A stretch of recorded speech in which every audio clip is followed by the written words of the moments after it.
don't have anybody online, so it might be just my talking head, which would be disappointing.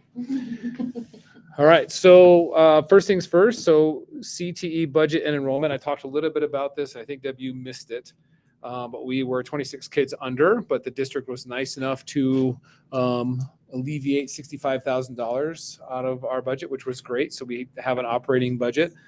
That is awesome. Do they do that often? I have never been in the red before. This is my first time I've ever been to the point where we had to have a discussion. I always have some sort of backup plan, but we are so far under this year. But what's funny is what we said before is our final total is 46, but we're now back up to 500. So, there's roughly a bunch of those kids that we didn't get money for. That's okay. From there, carpool update. I'd actually love to hear from you guys because that was one of our big pushes last SAC meeting. And so we sent a new map out. We sent new communication out. I've noticed because I'm out there pretty much every day, we've got about half our parents are pulling all the way up, which is nice, but we still have some of our parents kind of sitting at the back. We do have a high population of preschool families that are kind of clogging our lane. We had a preschool parent cause an accident today. So that's continually an issue with us. And it's really hard because they're not our parents. They are our parents, but they're not our parents. So it's hard to communicate with them, and they change so often that it's really difficult for them to understand the ways of the force. Yeah. So we have pushed out to the 3 leaders and tried to get them to talk to their families. But again, they change around so often. Like the person today, this is like their second or third day that caused the accident. So I know the preschool start times and end times kind of, I know they vary by school. And you said that one of them is a little off than 5 minutes off. Mm-hmm. So I mean, obviously too late this year, but maybe next year, do you talk to the preschool teachers or? We have to go all the way, because I went all the way to the top after our previous conversation. I went all the way to the top and asked and tried to figure out, because we've asked that in the past, because if they just move it by 5 minutes, it'll be fine. It just removes 3 full classrooms of cars. And they said it comes down to transportation. And then my response was, we don't have any preschool kids that are on the transportation bus. And so they, of course, we'll look at it and go from there. So that's how it was left. In fact, that's how it was left last year as well. We had the same conversation. We actually had the conversation for 3 straight years because once they, managed the time with the transportation issues, that's really been the problem.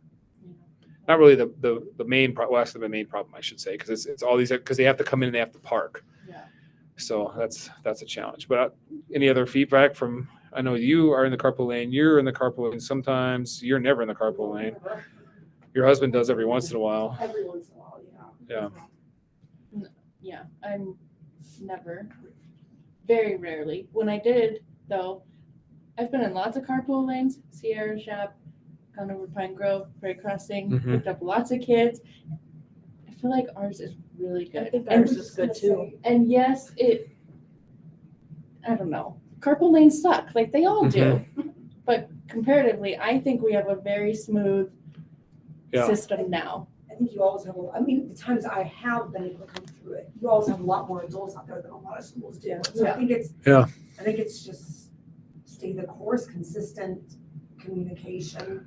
I think you guys have signage out, don't you? We haven't put signage out for a little while, just because we've had cars pulling all the way forward. We also have like 6 adults spreading out, so we open a bunch of doors at the same time. So hopefully, again, it helps. It's just always we've got a few families that they've got 2 kids in the back and one's on this side and this side, so we have to walk around. And we've got a couple families that just park way in the back, and we've got some families that are in our assistant department, which is the door back, and so they park further, so they don't have their students have to walk. So for the most part, our line really, especially in the afternoon, it's only 8 minutes. So okay. Yeah, I've never had an issue. Oh, well, that's good. The ones I drive by on the way here are much worse. Mine is very bad, so Yeah. The next part is the MLO and bond update. As you know, those did not pass, and so based on what our superintendent has said, that we are going to keep running and we're going to go for it again next year, which was good news for us. It was a fairly somber day, the day after the mill and bond didn't pass, but the best part about it is our kids didn't know. It was a lot of sad faces, but like if you watch in the classrooms, the teachers were very upbeat and very excited. Well, I told my kids, you better be nice to your teachers today. You bring them a coffee. Yeah. Yeah, it was actually, and we actually spoke about it at our staff meeting. It was really refreshing because I said none of the teachers were really excited to be here that day. But then as soon as the kids walked in the door and we had the conversation, kids don't care about MLOs and bonds and politics and stuff. They just want to come in and learn. And so they put on their best face and move forward. It was great to see. Next part I have is the benchmark update. And so really we're moving right along with benchmark. We feel really fortunate that we adopted that and piloted that last year. The feedback that we've got from other schools that are piloting this year is just a huge struggle. And so for our staff, especially going into observations, I'm seeing kind of the second round of them teaching it. And so they've now started to make it kind of more nuanced. And so it's not just straight scripted reading out of the book. It's now just advanced, so they can kind of do kind of the art and science of teaching, which was great. I was in 5th grade today and just seeing, I basically saw the same lesson 3 different ways, and just how the teachers are meeting the needs of the kids is just really, really exciting to see. And the fact that they don't have to be such an automated robot, I think is really helpful for them. And they still enjoy it and they're working hard. And then we're really keeping our fingers crossed for our diagnostic to see the growth. And then we're also waiting to see, obviously, our CMAS, which will be a little bit later on. Ashley will talk about that here in just a little bit. And then EPO. The teachers like benchmark? Yeah, so far, I mean, it simplifies their planning. So if you remember, before we had benchmark, they had to come up with everything themselves. And so they really struggled to find resources, and they were going on teacher pay teacher, and they were just, but now it's a kind of a one-stop shop. It's, what's that? I said, how does that happen? You would just have that there wasn't anything before that. We had a previous superintendent who did not believe in curriculum. She believed in creating critical thinkers and things like that. And so she basically removed all of those from the building. And so that was really a challenge for staff. They really had to think. This has been a number of years ago. And so it's like, we always call it the pendulum swung like way over to like, everything was experiential learning, and you had to have your own niche and all these different things. And so now the pendulum has swung back the other way. And so now it's a little bit more formalized. It's like teachers like it a lot better. They have like a resource to go to, and yeah, they're just a lot more comfortable. And the other part too is our entire feeder is also implemented benchmark. And so that's great. So all of the kids that feed into Sierra all have the same, both math and literacy. So that's really great too. Then the last thing is our EPRs, which is our elementary progress reports. And so those were sent out to our staff 2 days ago. And so they are working on those. So we just encourage you to look at those, because we only get about a 20% of our staff or of our parents look at those report cards. Our teachers spend hours and hours looking at those. So they're not easy to find. I'm not really sure why it's so hard to find them. But those will be going live on the 23rd of December. So it'll be a nice little Christmas present for some of you to open those up. From there, do you want to talk CMAS and talk about? Yeah, so CMAS testing will be in April. There's a link on our CT webpage that kind of, outlines the specific dates and testing times for each grade. It's grades 3 through 6 who take CMAS, for English language arts and math, and then science also takes, or 5th grade also takes a science assessment as well. And so all of the prep and planning for that is starting now. And so we've been working with teachers to get information around which students would be eligible for testing accommodations, and entering that to our district contact, and then that's sent to the state. And so it's a very long process that we are. Yeah, Miss Tyler texted me like asking me about CMAS. Does Deborah get pulled? And I'm like, girl, isn't CMAS in the spring? I couldn't believe. Yeah, this is Ashley's first year as the coordinator in charge of that, which is why her coffee cup is very large this year. But yeah, I mean, it's an important, it's not the only assessment, but it's an important assessment, and we want to do it right and make sure our kids have opportunity to really show it. Right, and unfortunately, that's how we are graded as a school, and so that one test goes into those great schools. But we're not really 100% sure, but we've been getting a lot of kids, and they keep saying the same things. We're a very highly rated school, so somewhere along the line, things have come positively for us. And so we thought we were in the special ed community. We got really positive reviews, but apparently it's somewhere else. So Great. Yeah. And the question always comes up about opting out. Parents can opt their child out of CMAS testing if they'd like to for whatever reason. And there's information on the CT webpage about how to do that too, it's through the parent portal app. How much of the student body would you say was the percentage of parents who opt out? Less than 20. Yeah. Well, because it affects the school reading. Mm-hmm. You have too many people opt out, right? Yeah, you'll get so the last 2 years we've had a low participation. So it's right around that 20%. Yeah. And a lot of our students that opt out are a lot of our students with special needs and our students on IEPs because it's just too much for them to take. Yeah. So. And it's kind of a tricky thing, like we really honor whatever our parents' decision is around it because there's so many reasons that Mhm. they choose to do that. Yep. Yeah, like we'll have students that'll show up the day before we start, and then they're required to take it. And so sometimes they opt out. We've got students who don't speak English that they tend to opt out. And we have some of our students, again, it's just so much assessing for them. It's just too much. And then we have our teacher update from our grade levels. Sure. Our PSP heard it, but this will be You for can you. email it to me instead if you prefer, if that's easier. So last night we had our teacher leader meeting and they were really excited to go around and everyone shared their highlights. And so kindergarten is learning about shapes, talking about communities as is first grade. I guess I would note that's something that's been great about Benchmark Advanced too, is as a whole school, you'll hear like a lot of these updates have been about community, right? Yeah. So it's every grade level, the theme in the Benchmark unit this last 3 weeks has been community. And so that articulates that vertically. Second grade is working on some creative writing prompts. Third grade is finishing biography writing and multiplication and division. Fourth grade did an engineering project. Fifth grade is doing some narrative writing. Sixth grade finished up some greatest common factors and that goal setting with their students for highlighting. Intervention is working hard. Specialist teachers, volleyball, art projects, music performances, all those great things.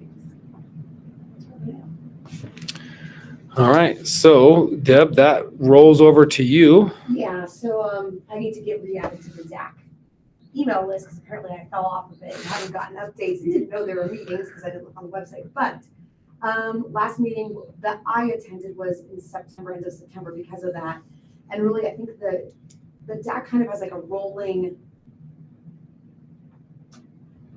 agenda kind of thing where they hit on the same things kind of every year and then any current events that are happening. So like every year they hit on like the teacher effectiveness. So the ratings that teachers can receive and the rubric and what that looks like, and they share that with the community. So that happened in September. District accountability. So it's the same as what we're meeting here, but on the district level. District level, like they have like a board that's voting on and things like that. In September, we And also then anybody can go. Yeah. If you'd like to. goes down to Castle Rock. Yeah, because you don't have enough driving in your life already. So just about how teachers are rated, their evaluation. They also talked in September about, the calendar surveys that went out. I'm sure you guys all saw them and looked through the options and completed them. And they looked at the data on that, and overwhelmingly the community wanted calendar A, which is pretty similar to the calendar we have right now, right? The fall break, week off for Thanksgiving, 2 weeks in December, and the week in the spring is basically, and similar start and school year times. In September, they also hosted the Unified Improvement Plan session, which is, where is Cherokee Trail on that? Are you on the off year or the on year? We submitted ours already. Okay. Yeah, I was just gonna say most schools have, but, so they had a session for like parents and families around what the Unified Improvement Plan is, what that looks like, what major improvement strategies might be, and what schools look at, what data they're looking at to decide what they're gonna focus on for that year. And that's what we talked about last SAC meeting. Yeah. Big thing coming up is on January 15th is the Winter Forum. So it's a night of just education for parents and everybody's welcome to go. It's at the Legacy campus. I don't know what time it's gonna be at. I'm assuming like 6, but it's generally pretty good. They normally have a guest speaker or some sessions that you can go to. Last time was around SEL, so social emotional learning. I'm not sure what their theme is for this year. Maybe you have heard. Not yet. And the Legacy campus is in Parker, is what the wildlife experience is. It's that big giant building. It's like Lincoln Road and Peoria. All right. Do you have anything to add to that you've heard? Nope. Okay. All right. All right. You're up. Oh, PSP update. Well, everybody was just here for PSP, but we're financially we're doing well. I think we're in a good spot. We're about with the 16,000, maybe 40,000. Everything else is about the same. We're holding great events and everybody is coming and we're struggling to get volunteers and We just had our largest PSP attended Just had our- meeting yeah. in history. Largest meeting ever, yeah. But what else would you like to know that we just discussed? So we just talked about. Because it's just I think it's like coming to those, but I just don't get home soon enough. yeah, no, it's okay. There's not a lot. We are trying to come up, I would say right now our focus will be trying to come up with a great staff appreciation gift. Mhm. I feel like we should do more than a hot chocolate bar, so I think we should come up with something. We have a couple weeks to do it, but But we're gonna pull it off. Make it happen. I feel like Chrissy's been asking you all year, like, so about that holiday I know. party, so stuff. Yeah. You know, But I always am looking for things for my staff, and I was just Yeah. thinking about, I saw some things that a school did, like I want to say it was like an easy soup mix, they could just throw in a pot and add like whatever, and they provided everything to it. I'll find the picture and I'll get your email address and I'll send you the picture. yeah, Because it was just like, I know it's not like the ideal gift, but it was one of those things where like as a teacher, last day of school before break, if I could just not go home and have to make dinner and I had everything I needed already, how nice would that be? Mm. yeah, that's Yeah. cute. See, that's like things. Like it's I stupid would little not stuff, come but up it's with, things like, that I'm not make cutesy make like you feel that. appreciated. Mhm. Right? Yeah. We'll swap emails and I'll send it to you. If you like Okay. it, great. If you don't worry about it. Yeah, no, that's great. We need ideas like that. I just am like, my teachers will get gift cards and that's about Which I think it. is great too. I love gift cards, but when I was in the classroom, I loved, especially like that week before break when it's just like 2 more days, 1 more day, and there was stuff in the lounge that you could go snack on, and just Mhm. extra, that just kind of helped motivate me, I guess, to get through that last few days, or it just made you feel a little extra special. Yeah, And it we've was got- readily available. We've got a wonky year this year too because it's the 21st, 22nd, 23rd is those. I mean, we are right up to break, and so it's like that Monday, Tuesday, Wednesday. Then they have a work day Thursday, and then Christmas is like that weekend. So that last week. Go home and just be like, hey, I don't have to. Yeah, that'd be great.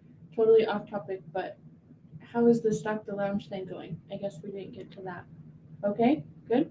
The staff loves it. I just Okay. basically stock it. I send out a email like at the beginning of the month. It's on my calendar to send it out tomorrow. Marie sends it out.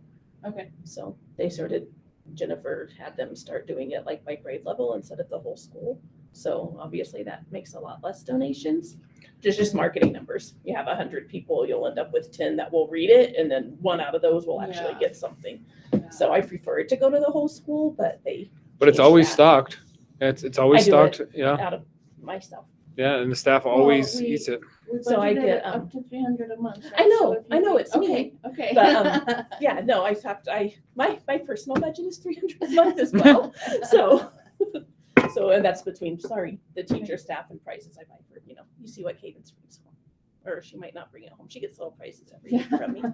But yeah, so no, I'm good. I just don't want to overwhelm parents with it. Like someone wanted to send it every week. I'm like, no, I'm like once a month is good. So it might be a little low right now because it's a restocking time. The teachers have loved it. They do. I hear so many comments, so much appreciation, and how it's always like little different things, and like it does it. Yeah. It's like just kind of what Ashley said. They Sometimes love they it. go in there and they don't have lunch, and so then they eat that. And I honestly haven't been in there yesterday or today, so it might be really bad right now, but I'll be filling it up next Monday.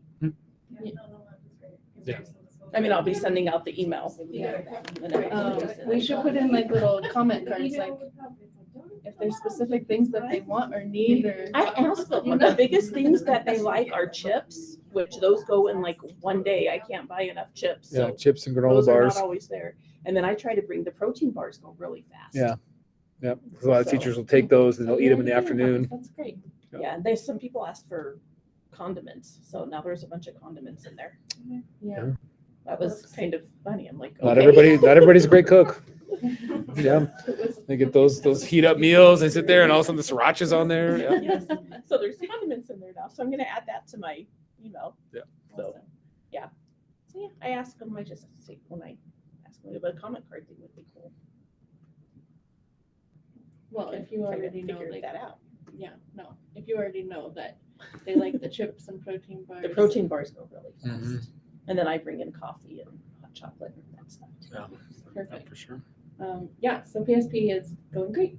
Our next big event is games night In February. in February because we changed So everything around. I this always year. stress out like 2 months ahead of time and then everything works out. I know So. it will. It'll be fun. It's always Yeah. fun. All right. Is there any Even other if we have to buy thing? candy bars as prizes, like it's bingo, Oh, yeah. is bingo, right? Oh, yeah. Not a big deal. Any other thing that you guys have heard or come up in the community or you've read about or on the Facebook page or the secret Facebook page, the Moms of Parker? So I see that kindergarten registration is open Mhm. now, and I've seen somebody posted it even on the Clark Farms page, which was great. Yep. Is there like a kindergarten night where they get to come? Typically, it's just registration. We typically do tour our or- kindergarten night in the spring, right before the end of the year. They come in and we have our teachers just kind of speak and we talk to them a little bit. And then we do kind of our opening testing days, the first few days of school. Because what I see constantly over and over and over on every single page is mom saying, "Oh my gosh, what kindergarten should my kid go to? Mm. There's all these charter schools." And it's constantly like, why don't you go look at your neighborhood school? Like, right? I see you comment on them too. Like, I don't understand why it is like this huge competition thing. Like, it is always, all the time. So I know I say this every year, but I just feel like there should be like I think part of it is just our community we live in. I mean, honestly, charter schools are just another socioeconomic separation, right? Because there's not buses. You have to be able to go to them. So it's kind of a prestige thing. Yeah. That's ridiculous. I agree with you, and I think people are naive, they don't really understand how charter schools work compared to public school. yeah. Well, and a Once lot you of, know the nitty gritty of it, it's like, okay, I'm gonna go to public school. Yeah. and I some mean, of, that's my opinion, but I'm a public school teacher, so. Yeah. well, and a lot of it is some religious beliefs in too. Like I know of several people who have chosen to go to charter schools because they don't want critical race theory, which isn't even an elementary thing, and they don't want the inclusion and they don't want these things that I value. Yeah. So that's one of the big Yeah. reasons that I've heard from. And unfortunately, my you're kids' you're friends. correct. It's a lot of times it's the haves and the have-nots, and The charters actively market, having just had a kindy enroll this last year, I got flyers and Well- mailers and all sorts Well, of that things. is my point. Like, are we sending out flyers? yeah, Are we the marketing? district sends it Are out. The we- district is supposed to canvass. What they told us is they're canvassing everybody. They send information for their kindergarten night to all of our families because we only can send to the people that we have, our current families, because we don't even know the addresses of other people. So again, we put that out to the district. You don't have the addresses of like everyone that is. There are companies that you in- can call that will send you a list of all the new move-ins to the area. Yeah. Because I used to contact them for another company.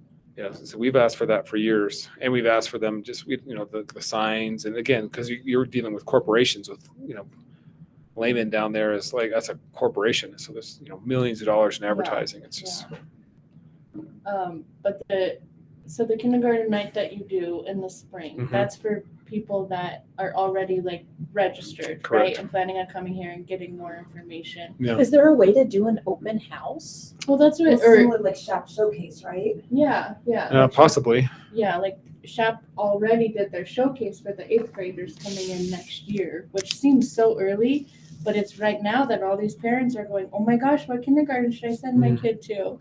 Well, because all the registrations open in January, right? Our open enrollment window will open in January. Kindergarten registration is going on now, but I mean, I think it So opens that's for. why, 'cause it's- Yeah. it just comes right now. See if I can put that together. I'm not saying necessarily to get like people from other schools to come in here, The but ones Yeah. that our aren't in our neighborhood neighborhood. school, Yeah. like I feel like they Like should. I should talk, I open enrolled here. I feel like they shouldn't be questioning what school to go to. Like, Exactly. go look at your neighborhood school. And what also would help us our numbers wise, because we had 100 kindergartners register right before school, which is why we add that other section. I wonder too if there's a way to somehow contact like the daycares and the private preschools like that. We attended a daycare private preschool prior Yeah. to, and I think somehow that's how they got our info, right? For all these mailers, so I just wonder about that, right? Like if your kid was enrolled in preschool here, Yeah. And if they're only coming home with all these charter schools brochures and they don't even know anything about their neighborhood school or, Well, I mean, you could have a flyer that you just drop off and be handed out to parents just like they do. I mean, I know my youngest preschool, like they're like, where are you gonna go to elementary? I'm going to Cherokee Trail. I'm like, got a good school. I'm like, yeah, I know. But, you know, so I don't know. Yeah, we actually have a flyer. We just haven't put it out for a It just while. is crazy There every used to year. be It a- just drives me crazy. There used to be a tool on the district website that I don't know is still there, but that's how this came up in my top 4 choices, where parents could go in and put in the type of learner their kid was, what was important to them, and it would Mhm. pop up the schools that have Oh, that. really? Is that still there? Or is It's it supposed to be, gone? you guys go to the geographic region, like parents put in their address and it gives you all the different schools they can go to. And they should be able to go to that link and see our information on there. But 'Cause I again, know one of my big things I was looking for was STEM and STEAM, so Mhm. Cherokee Trail popped up in the top 4 of my list. Yeah. Do you allow them to come in and tour during the day? absolutely. I mean, we have parents tour all the I assumed time. you did, but I heard some other schools do not allow. Yeah, no, we definitely do. In fact, we have a whole 6th grade group that does that. That come in, they greet new students, they tour families. So Well, that's good. I mean, that's usually my advice for people, like, Tours. go tour the schools. Like, Mhm. Yeah, if we can get parents in the building, then typically they stay. What, you said, Josh, with the flyer, what goes out, what is on the flyer? What So, is being advertised? We put the flyer, originally, this has been a couple years, this was actually pre-COVID, we put our flyer out. We put it in all the apartment complexes. So when people come and it just basically has it's, kind of our mission statement and just basically our curriculum pieces, almost exactly what the charter schools put out. I mean, almost to a T. And that's basically it. It's just a little trifold thing. So we just haven't put it out. So once we kind of hit COVID, we kind of haven't done any of those things. So it's probably time to start advertising again. Put it back out in the apartment complexes and put it back out and just, be nice. Library and- Yeah, it'd be nice to we could just kind of canvas the area. Parents don't want to actually do it. Yeah. We are lucky enough to have a charter school actually in our neighborhood. We're the only ones, I think, in the entire district that has it in our neighborhood, yeah. but it's okay. That's a good idea, though. We'll get that, and I'll figure out that flyer piece too. I know I still have it somewhere. Well, and I ask what's on it because I think a lot of parents are naive. And like I said in the PSP meeting, this is only our 2nd year in CTA, it's our 2nd year in Colorado.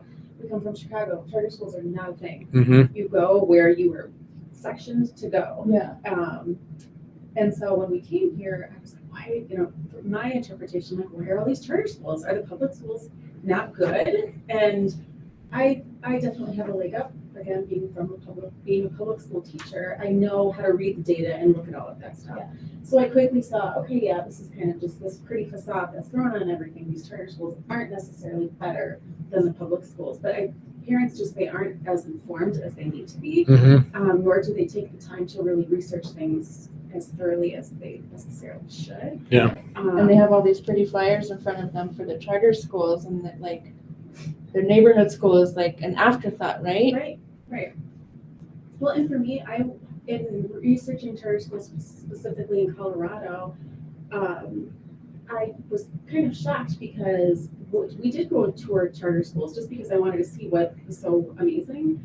And, for me, one of the things was, and I know this isn't the case, but just the criteria that they need in their educators is totally different from the public Yeah. school. And That I is was correct. shocked. And Yeah. that might even be something to throw on the flyer, 100% of our teachers are. Certified teachers? Yeah, certified. But that, That's usually what I comment on. Yeah. I mean, like, that parents, that's not a question parents think to ask, and yet when you put it on the flyer, wait a second.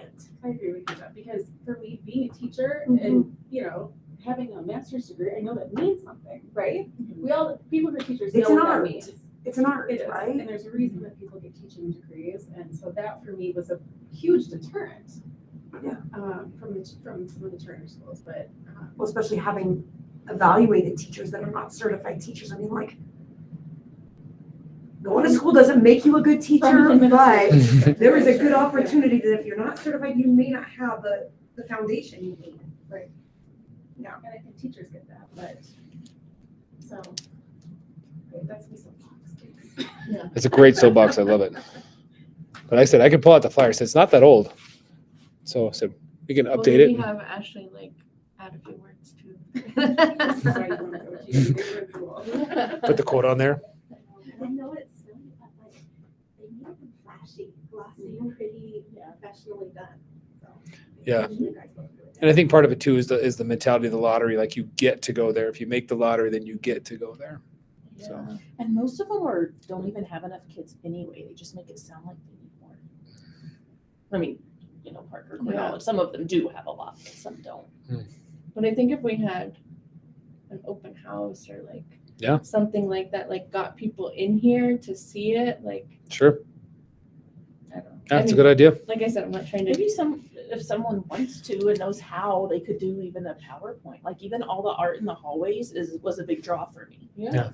Some pictures, Yeah. PowerPoint of something that could be visible. Yeah, we could definitely work on it. Like I said, a lot of the stuff is already, like I said, the kindergarten teachers already have their presentations done, and I said we've got the flyer done. We just have to get it out there. Yeah, we could do it.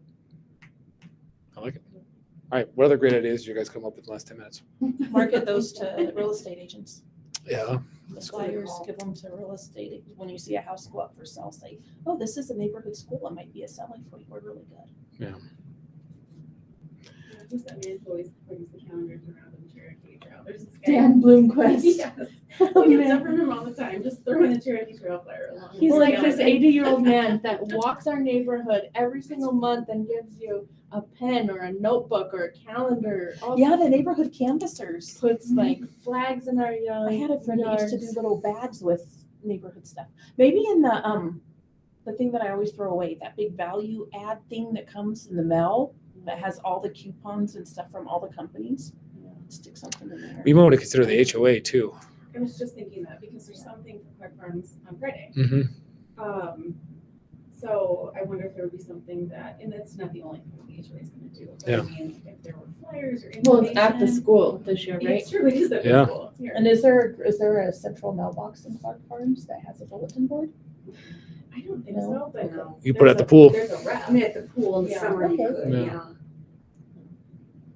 I mean, I don't think it's a huge deal. It just drives me freaking crazy when people are like, what kindergarten should I go to? And I'm like, well, walk down your street and see what kindergarten is out there. Like, what? That was me. I was searching all the schools. Oh, well, which is good. Yeah. I'm glad you did, Most but people aren't that proactive with things. People need a short, sweet, bullet points. Okay. Yeah. Easy sell. And condensed. Okay, anything else? nope, that's it. That was my only. Okay, that was your. So our next meeting is February 28th. Okay, Did thanks. you have any idea who it was that wants to get money from people? I need that person. No, but I'll send you the list of people that said they want to help with games night. I forgot you did ask me for that, huh? Yeah, I did. It's okay. I'll forgive you. It's probably on my list of things I'm to gonna do hold a grudge somewhere. for 10 years because Ew. you didn't send me a list. Yikes. 10 years. 10 a decade. Okay, guys, thanks for your time. Thanks for coming. Thanks.